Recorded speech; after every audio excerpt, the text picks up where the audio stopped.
Madam, I rise to speak on the budget. Today is the 3 months completion of demonetization. I take this opportunity to offer my condolences to the families of more than 150 people who died on the queues due to demonetization. This House has not adopted a condolence resolution, but I propose that a condolence should be made for them. In Bengal, one man died in Kachrapada on the line. He had a heart attack while standing in the queue. Before anybody could take him to hospital, he died. But I am not on demonetization. For the last 2 days, we have spoken enough on demonetization. Jaitley ji is said to have presented a non-controversial budget. Many media has said that it's a workmanlike budget. I do not disagree. Because the finance minister has not rocked any boat. He has gone on a conservative path, and so there is no hype and hoopla over his budget. It's conservative, I agree. Now, why is the budget conservative? There's an opportunity for him to take new paths in reform. Why he did not take that? Let me put it this way, ma'am, that the expectation or the speculation of the government was that they will have a windfall of 4 to 5 lakh crores due to demonetization. 15.5 lakh crores were demonetized. They expected that only 10 lakh crores would be deposited. So 5 lakh crores will be the Reserve Bank, they will pass it on to the government, and that's why the government floated this idea of universal basic income through the economic survey. The government has not been able to do any such thing because there is no money in the kitty. Actually, as much as 15 lakh crores must have been deposited in the banks, which is why the government is not coming forward to speak on the budget. Now, madam, speaking on the budget, the total expenditure is pegged at 21.46 lakh crores, which is only increased by 6.6%. Normally, a budget should increase by 10%. Out of that, 16 lakh crores is the government's revenue income, which leaves a gap of 5.5 lakh crores. This will be borrowing. So the government will borrow this much amount to fund their projects. Tax revenue will be up, but non-tax revenue, which last year was due to sale of spectrum, will be down by as much as 13.7%. Capital receipt is expected on the ground of disinvestment, but it is doubtful if the government's target of disinvestment will be filled, because up to December, only 23,000 crores have been found due to disinvestment, so the government will not be able to meet its target of disinvestment. Now the government has, out of this 21 lakh crores expenditure, government has December तक केवल 23,000 करोड़ का disinvestment हुआ. You will not be able to reach your target. You are supporting me. Sir, railways, which he took over forcibly, has a budget of 1,31,000 crores. Poor the railway minister, he could not even protest. But after the finance minister took over the job of the railway minister, two major accidents have taken place. One in Kanpur Dehat, 146 people died, and another in Hirakhand Express, where 36 people died. So railway safety, he has promised 1 lakh crores, is in very bad shape.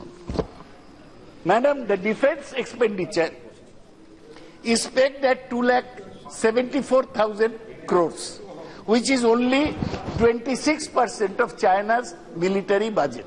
We want to become a big nation, strong nation, but while spending is concerned, we are only spending 26% of China's military budget. China has got the newest missile with multi-polar missile. Together they will, one warhead will carry 10 missiles, and we are far behind China. Now, madam, the main problem in this budget, why the government could not spend more money, is that there is no money in the kitty. Main problem is, I mentioned that due to failure of demonetization, there will be no financial bonanza for the government. Number two, the major constraint on populism was surely GST, because the centre has now signed a blank check to reimburse states for not only revenue losses but also guaranteed a 14% growth annually. That means with the drop in tax revenue, compensation figures for GST, the centre will have to compensate the state, will swell to 90,000 crores. So while the government may have wanted to offer full sum, its kitty or its pocket is empty. It will have to compensate the states. It has not got the money from demonetization that it expected. Now, what will this lead to, madam? This will lead to severe joblessness. One, madam, I'll bring some figures to you, that this was a budget where government could have taken a big step towards jobs. Now, how would that be done? 1 million people are entering the job market every month, and in 2015, of which figures are available, only 135,000 jobs were created. Now, to create jobs, what is the policy that should have been taken? There should have been relief in corporate tax. There should be some method to encourage big companies, but now that has not been done. So there is no investment by the private sector in the Indian economy. Where will the jobs come from becomes the big question. Now, they have said that for job market, youth should be skilled. They put a target, Skill India Mission, 400 million Indians employable in 7 years. Now, of this, only 1.76 billion have been skilled. Out of 400 million target, 1.76 million have entered the skill training course, and of them only 5,80,000 have completed their course. So there is a serious shortfall in skilled Indians and unemployed. Unemployment will grow in the absence of private sector investment. This will be a major problem which the government has not really attended to. Now let us see, madam, how much the government is spending. What about the other point, madam, I want to mention is that the government has rejected the option to boost aggregate demand, to cut indirect taxes, especially excise duty and service tax, which affects everybody. This would have given relief to crores of people. Government has rejected this option, and the government will pay a heavy price in terms of poor demand, lower sales, fewer jobs, and closures of micro, small and medium enterprises. Also, madam, the gross fixed capital formation, meaning net investment, has constantly shrunk under the Modi government and was minus 0.2% in 2016-17. There is absolutely nothing in the budget in terms of either new strategy or policy measures to revive private investment. The other thing that is to be noticed in this budget is there is no talk of real concern to farmers. Hukumdev Narayanji was making big speech. The budget even does not mention minimum support price to farmers, which is absolutely essential, which is... अरे budget में कहाँ है? Budget में कहाँ है? बोलने दीजिए। तो आप बैठ जाइए। अरे आप तो फाइनेंस नहीं है, बुझे ना। तो minimum support price at the time of acute agrarian distress is not there. So the government is not being able to provide relief to the farmers at this crucial time.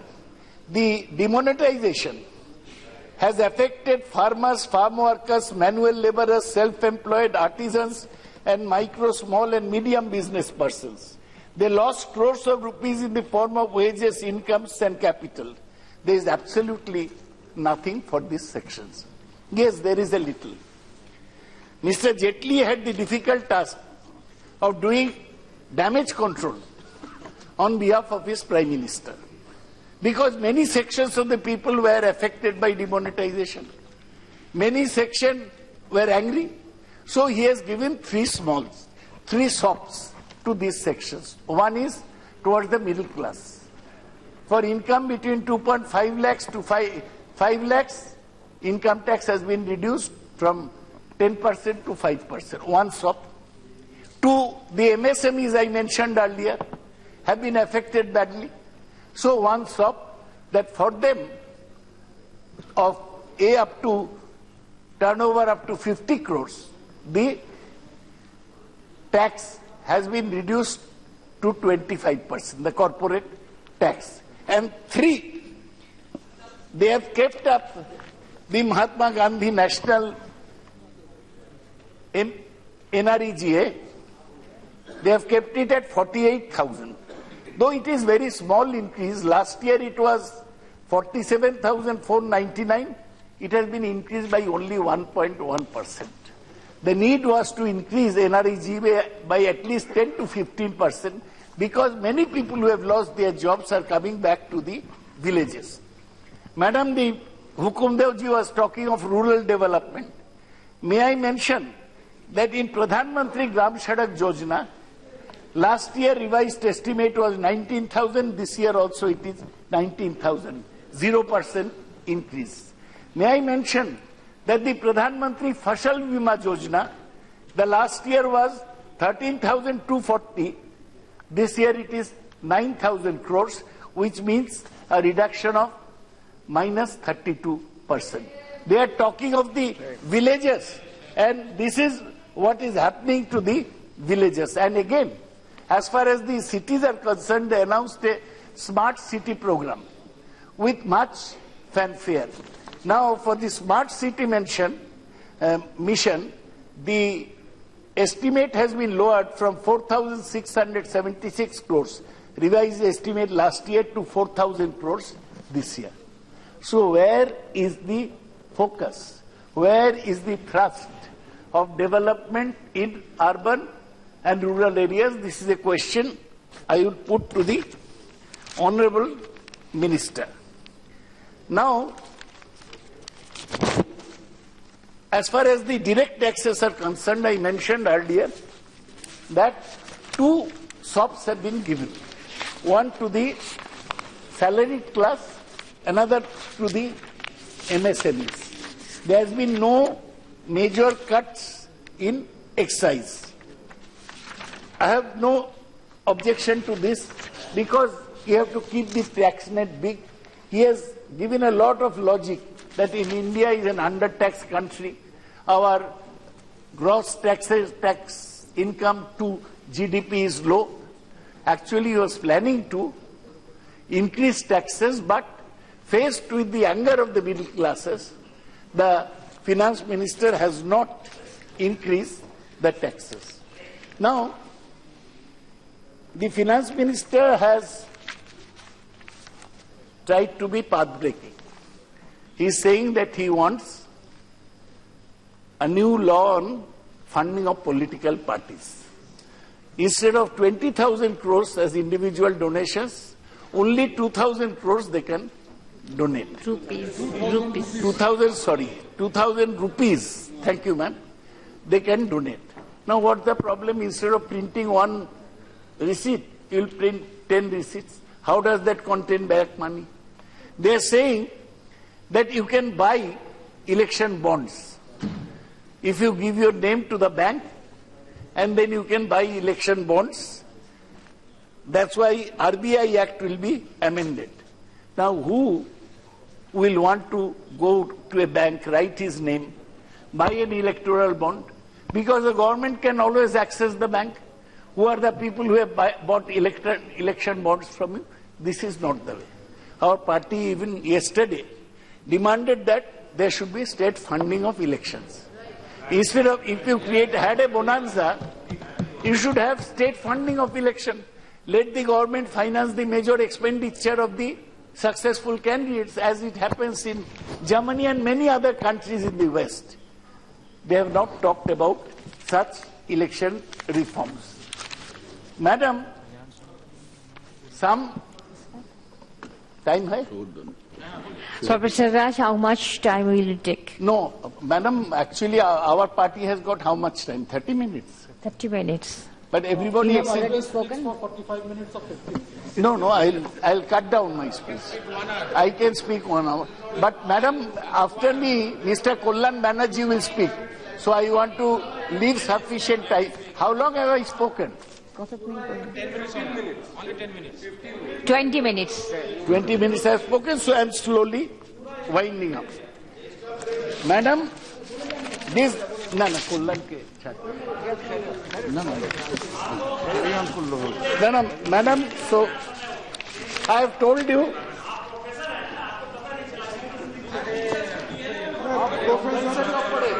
Madam, I have already told you that this budget is a conservative budget. No new, madam, this budget is a conservative budget. Just as there has been no new taxation, there has not been any major rebate in taxes, which will help to create employment. I have mentioned that demonetization has failed to provide the financial bonanza to the government. Demonetization has harmed the economy. Now it is said, even in the economic survey produced by the government of India, they have said to 3 things. Demonetization will have 3 problems. One is the shocks of demonetization. Shocks. One is aggregate demand shock. Demand will fall. Aggregate supply shock. Production would fall. And aggregate uncertainty shock. People will be very wary of investing new money. Now, this is not all. The country faces a grave crisis in the sense that oil prices may rise this year. So, this year, subsidy has been lowered for petroleum. It may suddenly shoot up. 1. Number 2, trade tension, because of the new protectionist policy of the United States, may reduce global growth, and that will affect India also. This budget does not provide any vision. The economic survey of the government of India, they said that we need a vision. Arvind Subramaniam is a truthful man, and he mentioned this, with which I'll end. He said, a new economic vision is needed. If that vision is not to be found, India will waste the second half of its youth bulge the way it wasted the first. the demographic dividend with the youth bulge is already lost and it will have peaked by 2020. So this budget does not give us a bright picture of the economy. It's just a conservative budget in which the minister has tried to hold the baby for the Prime Minister and done damage control. He was not able to take any major decision. That's why I cannot support the budget. Our children. Thank you, Dr. Ram. Mallikarjun ji कह रहे थे कि कांग्रेस की कृपा है कि अब भी लोकतंत्र बचा है और आप प्रधानमंत्री बन पाए। वाह, क्या शेर सुनाया।